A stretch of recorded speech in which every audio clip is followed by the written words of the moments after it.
Today I'm going to talk to you about the study guide for the third test in Humanities 115. As you know, this is our most technical section of the class, and it's probably given you a bit of a headache at times, truth tables and Venn diagrams and the square of opposition. These are things that are really helpful, not so much in and of themselves. We know they're helpful in giving us a different way to think about arguments and to take them apart and to see how they work from the inside out. And that's the big picture stuff, right?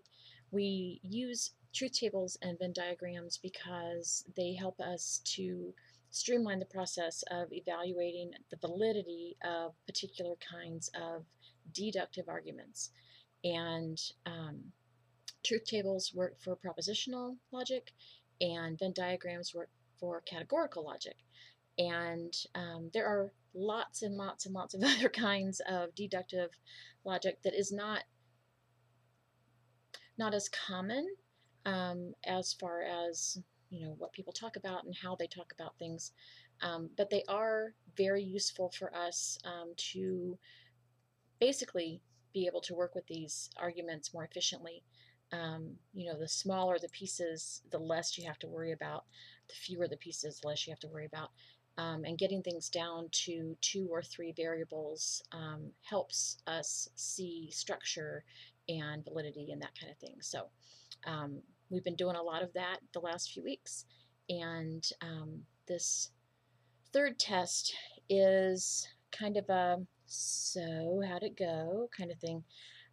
And let me encourage you a little bit here to give it a shot. Don't allow your brain to spiral into this is overwhelming, I can't do this, I'm going to fail, it's easy to do, okay? It happens to a lot of us, especially if you have even the slightest tinge of test anxiety anytime you look at these things, because they're new. For most of you, you'd never seen a truth table before in your life. And here you go, now you have to play with them and figure them out and use them. It is a lot. And it takes a little bit of time. And that's something that most of us don't have a lot of. And we're busy, busy, busy, and we have a lot of things on our plate. And sometimes school gets pushed back a little bit. This is not one of those times when you can afford to let school get pushed back a bit. And so take your time with this, spend some time with it, work through the study guide, and I'm going to walk through that here in just a minute. But remember that our main focus here is to figure out whether or not these arguments are worth our time, basically. Are they worth believing in? That's our critical thinking mantra, right? Is it something good to think about? And does it work? Does it fall out the way it's supposed to? It sounds good. Now let's see if it actually is good. And that's part of this whole process.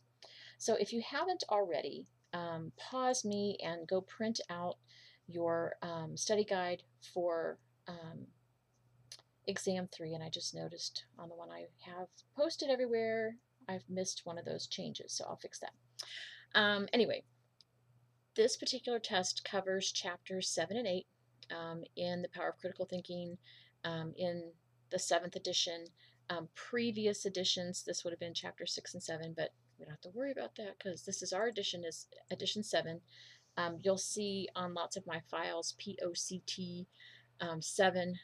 That's for me to make sure that I'm not giving you the wrong ones, because they're all chapter 5, right? Chapter 5 is chapter 5, and so I put that little bit on there to help me give you the right files and to help me remember that these are the ones. And so you can do the same on yours. Now, this time, what I've done, because I've noticed students are having a hard time, if you print it off and handwrite on it, you need the lines.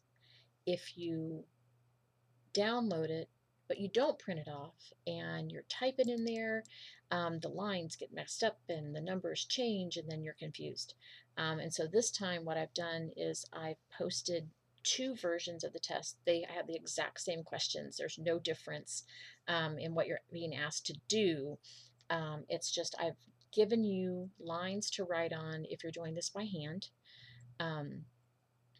And I've given you no lines if you're going to type it in anyway.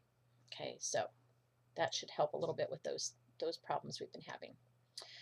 So on the study guide, we have the normal stuff. Okay, all of my tests look the same. Okay, if you haven't figured that out yet, we do 20 matching. It's the best way, in my mind anyway, to get at all those things you have to kind of know and have it running around your head. Now, since we're online and you have time and place to look things up, I expect you to. Okay, don't go off your memory. You don't have to go off your memory, so why would you do that? Don't put that much stress on yourself. Chapter 7 and 8. Okay, I got to write this on here because I messed this up. 7 and 8 have not as many keywords as, say, we had in our chapter on fallacies. And so there aren't a lot to choose from, so they've got some kind of interesting pieces in here. But it's all good. The matching is 2 points each, so it's 40 points for that part. The definition parts, the short answer, the big words, they're 5 points each. You have to use the book. Okay, the ones I put up in my notes and on these videos are also the same definitions you have in the book. So I'm not trying to do a bait and switch here. I want you to use the book, especially for these first two sections. And because you're going to get the wrong answer if you go on Google or dictionary.com, even things like that. Remember, this is specific jargon for this particular discipline of critical thinking / logic. And so what we call background information is a little bit different than what the dictionary, standard dictionary for everybody out there, is going to give us. And you're going to lose points. Okay. Show me that you can follow directions. That's a good thing. Use the book. There are, I think there are 14 there now. Let's see, 1, 2, 3, 4, 5, 6. Yeah, there's 14. So that's 70 points for your pieces for that particular point. So 110 points, about half, not quite half the test, from the first two pieces. Okay, and you know how to do those. Now, the application, the short answer parts, it's just telling you what you need to be able to use concept-wise. Okay, so use the truth tables for the standard form statements. AEIO, conjunction, not AEIO. Truth tables for standard form statements, conjunction, disjunction, negation, conditional, and then the 3 variable truth table with the PQR. Okay. And I know that's where most folks, if they bobble in this section, that's where it comes from. And the reason it comes from there is because we allow ourselves to get overwhelmed with just how much there is in a truth table. And the way around that, the way not to get overwhelmed, is to remember we're doing one thing at a time. And we do it the same way all the time. So there's nothing difficult about making a truth table, but it is tedious and it takes a little bit of time. And that's a hard thing for us. Most Americans have a hard time sticking with things. I think we're a country of ADD people, or we've been trained that way anyway. So take a breath, go do another part, and then come back to this, however it works for you. The Venn diagrams for the standard form statements, that's the AEIO. And either for, you're going to have some questions, sorry, you're going to have some questions that are, what does this look like? Okay, so, you know, all fabric is pink. Okay, so I have a all SRP, that's my A standard. I know that I'm going to shade in the S side all the way up to where the little eyeball section is, and that's my picture. Okay. Sometimes I'm going to ask you to use 2 sets of Venn diagrams to tell me whether these statements are equivalent. Okay, so you have 2 sets of circles, and do they look the same or do they not look the same? If they look the same, they're equivalent. If they don't look the same, they're not equivalent. Pretty easy. But follow the directions, okay?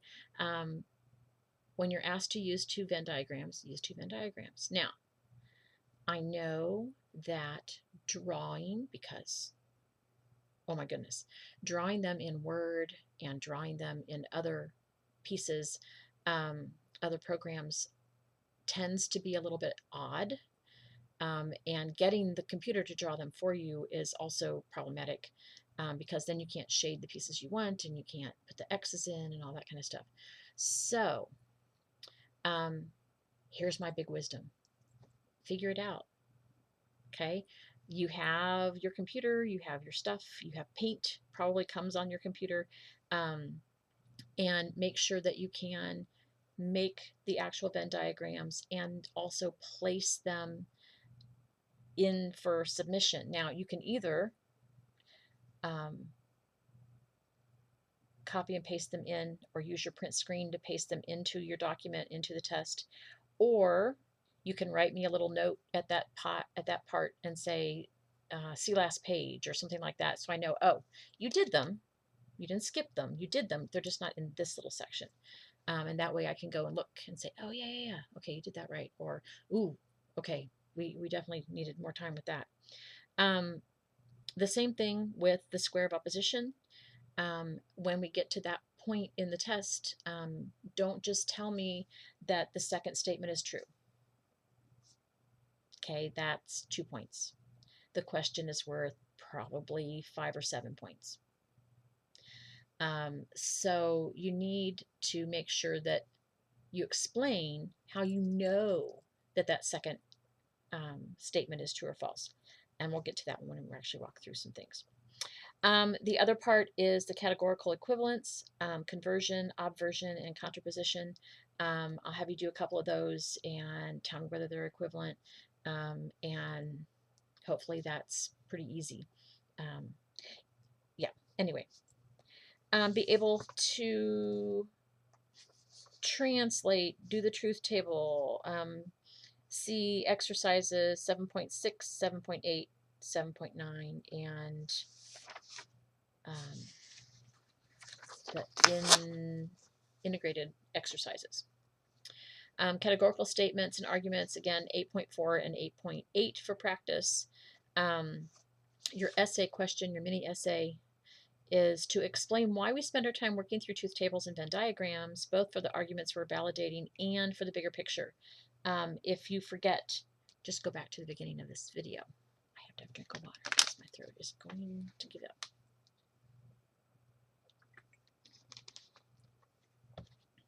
Staying hydrated. Okay, for the actual work that gets you credit for the study guide, go to the very end. This is on page 2. And I'm going to give you 2 separate things to do. And the reason I separate these things out is because there's so much work to do that you need to get credit for more than just 20 points. Same thing in the chapters, right? So if it's a very straightforward chapter and the concepts are, pretty universal, it's one thing. You give me 1 set of exercises, you give me 1 reading log. For ones that are more complicated or ones that require, I think, us to spend a little more time with them, like chapter 7 and 8, I want you to do those in more than 1 part, not because I want you to do more work. Well, maybe not because I want you to do more work, but because I think it takes more time for our brains to really settle in on these, and you need to get more credit than just 20 points for this very complex chapter. So, we break it up into 3 or 4 parts. So for study guide 3A, practice, it's our normal integrated exercises. This is chapter 8. 3 of them are truth tables and 3 of them are Venn diagrams, because I think those are the harder things to do in these chapters, is to set them up correctly, and be able to interpret them so you get the right answer. Okay, is it valid or not? So those are pretty straightforward. When you're looking at the Venn diagrams, remember that you have some indicator words. We learned them back in chapter 1. It's on page 13. That there are certain words that tell you this is a premise or this is a conclusion. So therefore, hence, that kind of stuff for the conclusion. If you see a because, then everything after that is a premise. And what came before is the conclusion.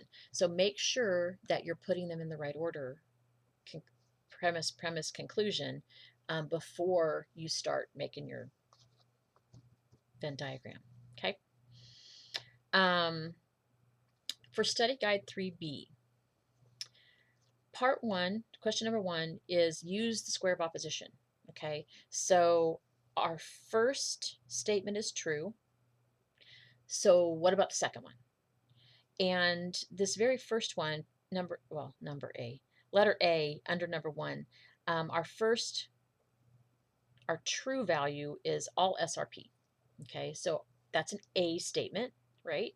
So that one's true. And then we have as our second statement, some S are not P. Well, you can tell me right from the beginning that, well, that second one has to be false, because if all S are P is true, then some S are not P has to be false. Logically, yes. Show me on the square of opposition. Follow the freaking directions, okay? You can either draw the square, show me where you start, where you end up, we're good. Or you can give me the rule, okay? So all SRP is an A statement. Some S are not P is an O statement, okay? So there's no easy way to get from A to O. We have to go A to E, okay? And so all SRP is true. So no SRP, the E statement is false, okay? And then the E statement is contradictory to the O statement, so the O statement has to be true, okay? And that's what I want you to tell me, okay? When A is true, then then E is false because they are contraries and they can't both be true. And then if E is false, then O is true because they're contradictories and they have to be opposites. Okay, they can't ever be the same value. And that's the same way we do with all of these. Okay, start with the first one, that one's true. So then what about the second one? Where does it fit on the square of opposition? On number 2, it says create the stated form of the given statement and tell whether the two are equivalent. All cats are cute. Make an obversion for that and tell me whether it's equivalent or not, okay, based on what kind of statement it is.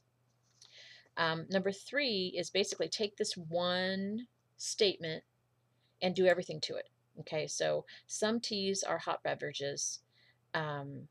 Create an obversion, tell me if it's equivalent. Create a contraposition, tell me if it's equivalent. And a conversion, and then tell me if it's equivalent. Okay, so make sure that you're reading the directions, and this not just for these guys, but make sure that you're reading the directions. Make sure that you're actually following the directions, that you're answering all the parts of the questions. Okay, back there on truth tables and Venn diagrams, we're checking for validity. So tell me, write it down, is it valid or invalid? Okay. Make sure when you're doing your Venn diagrams, the 3-part Venn diagrams, that you're only putting on the diagram the premises. And then look at the conclusion and see if you can say that based on what's already there. Okay. Never, never, never diagram the conclusion. Okay. That's cheating, basically.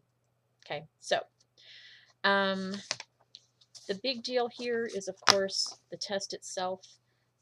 It's a normal, I think it's 5 pages. Well, it depends upon which one you get up, but yeah, 5 pages. I have made some, like I said before, I have two different versions up there. They're the same test. One has lines, one doesn't. Okay, so not a big deal. But make sure that you are careful in answering the questions that you're asked, answering all the parts of the questions, and that you're making a stab at every question, even the ones that drive you crazy and you can't figure out. At the very least, on the truth tables, you can give me PQR. Okay, those are always the same on everything you do, every single time. So out of the 36 points, that's at least 6. So something. Excuse me. Um, Practice, take your time, do your work with integrity, and it'll be good. It'll be fine. Um, Remember that each of these tests are only worth 10%. And so any one test can't fail you for the class. So you have to just kind of take a deep breath and work on what you can. Give yourself some time. Um, and if time gets away from you or something comes up in the week, you can always ask me for an extension. Um, it's it's hard because um, then you're still kind of stressing about what's next. But sometimes it's necessary. And then do your best to get things in as quickly as possible so you don't get too far behind. Um, Summer semester, it's deadly to get behind. Even in a regular semester, it's hard when you get behind to get caught up because you're doing more work than you should be. And yeah, anyway. Um, Let me know if you have questions. You know how to get a hold of me. You have my email. So be strong, do well. It's all good. You can do this. I believe in you. Seriously, I do.